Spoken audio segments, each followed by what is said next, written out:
अस्सलाम वालेकुम, मैं हूं हर्बलिस्ट मोहम्मद अली। आज मैं आपको मोटापे को कम करने के लिए एक अहम नुस्खा बताऊंगा और साथ ये भी बताऊंगा कि मोटापा होने की क्या वजूहात हैं। नाजरीन, मोटापा होने की मेन वजह वक्त बेवक्त खाना यानी कि अनबैलेंस्ड डाइट है। बहुत से पेशेंट्स, बहुत से मोटापे में मुब्तला लोग खाते हैं तो खाते ही चले जाते हैं, मुनासिब एक्सरसाइज नहीं करते, जिसकी वजह से उनको ओबेसिटी यानी मोटापे का वो शिकार हो जाते हैं। तो ऐसे पेशेंट से मेरी रिक्वेस्ट है कि वो एक बैलेंस डाइट लें, उतना खाएं जितना वो डाइजेस्ट कर सकें, हज़म कर सकें, और रोज़ाना एक्सरसाइज को अपना मामूल बनाएं।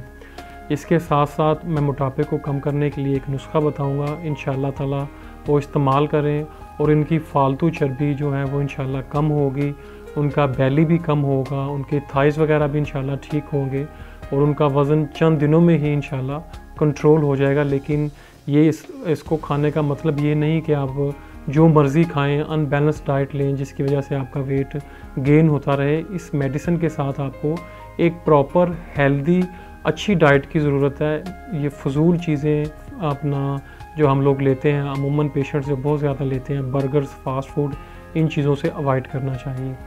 तो आप कासनी, मकोदाना, लेमन ग्रास, थाइम, पुदीना, ऊँट कटारा, ये हर्ब्स हैं। इन तमाम चीज़ों को आपने हम वज़न 25-25 ग्राम लेना है और इनका सफ़ूफ़ बना लेना है। सफ़ूफ़ बनाने के बाद आपने इनको किसी कपड़े के साथ कपड़ छान कर लेना है, अच्छी तरह इसको छान लेना है।